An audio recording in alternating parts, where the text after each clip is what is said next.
अजनबी हमसफ़र। एक छोटे से गांव में एक शख्स रहता था, जैक। जैक को कुदरती हुस्न से बहुत लगाव था और उसको सफ़र करने का भी बहुत शौक़ था। एक रोज़ जैक अपनी तमाम जमा पूंजी एक जगह जमा करता है, जो उसने अब तक मेहनत करके जमा की हुई थी। ये सब मिलाकर 25 सोने के सिक्के होते हैं। जैक तमाम सिक्कों को एक पोटली में रखता है और सफ़र पर रवाना होता है, ताकि अपने सफ़र के शौक़ को पूरा कर सके। रात को जंगल से गुजरते वक्त जैक को एक पुराना और बोसीदा सा घर नज़र आता है। जंगल में यकीनन इस घर में कोई नहीं रहता होगा, क्यों ना मैं यहाँ रात भर क़याम कर लूँ। जब जैक इस घर में जाता है, वहाँ उसको एक खबर नज़र आती है।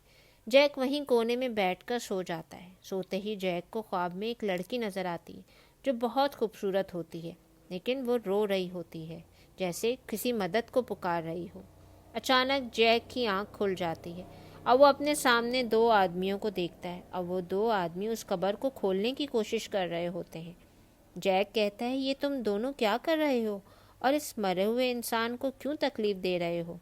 इनमें से एक आदमी कहता है, इस शख्स ने मरने से पहले मुझसे उधार लिया था और सुना है इस आदमी को जेवरात के साथ दफन किया गया। हम वो जेवरात लेंगे और चले जाएंगे। जैक कहता है, तुम इस तरह इस मरे हुए शख्स को परेशान नहीं करो। मेरे पास ये 25 सोने के सिक्के हैं, तुम इनको रख लो।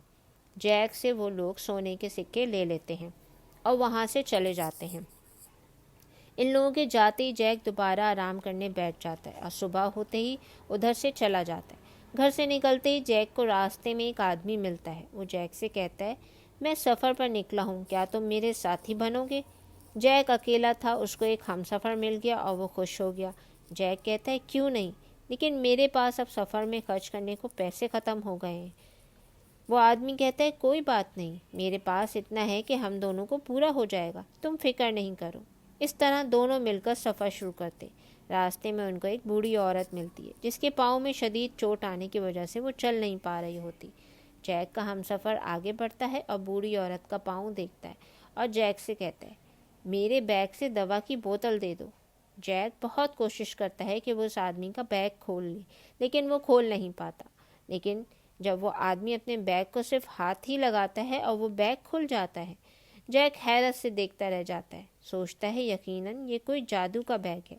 अजनबी आदमी बूढ़ी औरत के पाँव पर न जाने कौन सी दवा लगाता है कि बूढ़ी औरत फ़ौरन चलने के काबिल हो जाती है। बूढ़ी औरत खुशी से दुआएं देने लगती है, बेटा तुम्हारा बहुत बहुत शुक्रिया, मैं तो खड़ी भी नहीं हो सकती थी और अब मुझे कोई तकलीफ़ भी नहीं है। अब दोनों फिर से सफ़र शुरू करते हैं और एक पहाड़ी पर चढ़ जाते हैं और पहाड़ी से उतरते ही एक बहुत खूबसूरत महल पहुंच जाते हैं, लेकिन ऐसा लगता है जैसे इस महल में एक वीरानी सी है। जैक कहता है, मैंने बादशाह और शहज़ादी से कभी नहीं मिला, मैं आज उनसे ज़रूर मिलूँगा।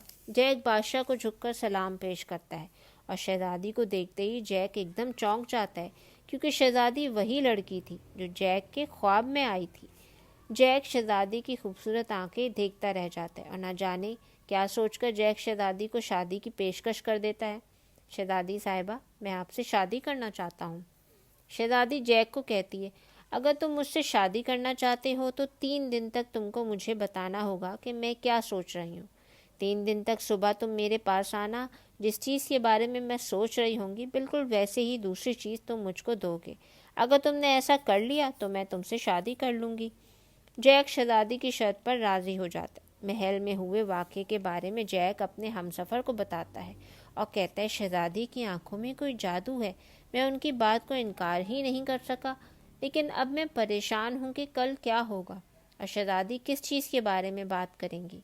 रात को जब जैक सो जाता है तो अजनबी हमसफ़र अपने बैग से एक तीर कमान निकालता है, परिंदों के जैसे पर निकाल कर अपने लगा लेता है और उड़ना शुरू कर देता है और उड़ता हुआ शहज़ादी के महल जाता है। शहज़ादी के कमरे का रुख करता है। शहज़ादी अपने टेरेस पर ही खड़ी नज़र आ जाती है और वाकई जैसा जैक ने कहा था, शहज़ादी की आंखों में एक अजीब सी रोशनी होती है। अचानक शहज़ादी के परियों जैसे पर आ जाते हैं और शहज़ादी उड़ना शुरू कर देती है। अजनबी भी उसका पीछा करता है। उड़ते उड़ते शहज़ादी एक गार में जाती है, जहाँ एक दरिंदे जैसी शक्ल का आदमी होता है। शहज़ादी उस आदमी को जैक के बारे में सब बताती है। और दरिंदा शहज़ादी को एक लाल रंग का दस्ताना देता है और कहता है, उससे कहो जो मैंने सोचा है उसका दूसरा जोड़ लाओ। اجنبی شخص سب کچھ دیکھ رہا ہوتا ہے اور جیک کو اسی دستانے کا دوسرا جوڑ لا کر دے دیتا ہے اور شہزادی کو دکھانے کو کہتا ہے۔ اگلے روز صبح جیک لال دستانہ شہزادی کو لے جا کر دکھاتا ہے اور کہتا ہے، آپ اس کے بارے میں ہی سوچ رہی ہیں نا؟ ایک دستانہ آپ کے پاس ہے اس کا۔ شہزادی کو بہت حیرت ہوتی ہے کہ اس کو کیسے پتہ چلا۔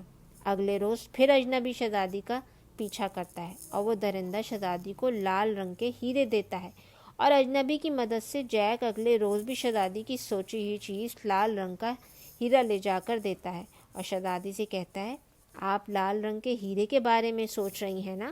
ایک ہیرا آپ کے پاس ہے اور دوسرا ہیرا یہ ہے، اس طرح آپ کا جوڑ مکمل ہو جائے گا۔ آج تو محل میں جیک کے نام کے نعرے لگ جاتے ہیں، کیونکہ اس سے پہلے کبھی کوئی شہزادی کی سوچی ہوئی چیزوں کے بارے میں نہیں بتا پایا۔ اب تیسرے اور آخری دن اجنبی شہزادی کا پیچھا کرتا ہے اور اس درندے کو بہت غصہ آتا ہے کہ آخر اس شخص کو کیسے ہماری دی ہوئی چیزوں کے بارے میں پتہ چل جاتا ہے۔ اس بار وہ اپنے ایک آدمی کو بلاتا ہے جس کا نام ہے گابلن، اور کہتا ہے، جنگل جاؤ اور قوس قزح کے رنگ کا پھول لاؤ، کیونکہ وہ پھول سال میں ایک دفعہ اگتا ہے اور اس کا کوئی جوڑ ہے ہی نہیں۔ وہ سوچ بھی لے گا تو اس کا دوسرا جوڑ نہیں لا پائے گا۔ اس بار اجنبی گابلن کا پیچھا کرتا ہے اور اسے ایک بوری میں بند کر دیتا ہے۔ شہزادی پریشان ہے کہ آخر گابلن کہاں چلا گیا اور ابھی تک پھول لے کر کیوں نہیں آیا۔ جیک محل پہنچ جاتا ہے اور شہزادی سے کہتا ہے، شہزادی صاحبہ، 2 دن تک تو آپ کچھ بھی نہیں سوچ رہی تھی، لیکن آج آپ سوچ رہی ہیں کہ گابلن کب آئے گا۔ اور جیک گابلن کو تھیلے سے باہر نکالتا ہے اور تیسرے چیز بوجھنے پر ہی محل پر ہوئے جادو کا اثر ختم ہو جاتا ہے۔ گابلن بھی اپنی اصل حالت میں آ جاتا ہے اور سب کو بتاتا ہے، میں شہزادی صاحبہ کا خاص غلام ہوں۔ وہ درندہ شہزادی کو زبردستی اپنے پاس رکھنا چاہتا ہے اور میں نے شہزادی کو بچانا چاہا تو اس نے مجھ پر بھی جادو کر دیا۔ لیکن جیک، تمہارے 3 دن تک سب پہیلیاں بوجھنے پر شہزادی، محل اور میرے اوپر سے تمام جادو ختم ہو چکا ہے۔ جیک کہتا ہے، یہ سب تو میرے دوست کی مدد سے ہوا ہے، اگر یہ نہ ہوتا تو میں کچھ نہیں کر سکتا تھا۔ اجنبی کہتا ہے، نہیں نہیں جیک، یہ تمہاری نیکی کا صلہ ہے۔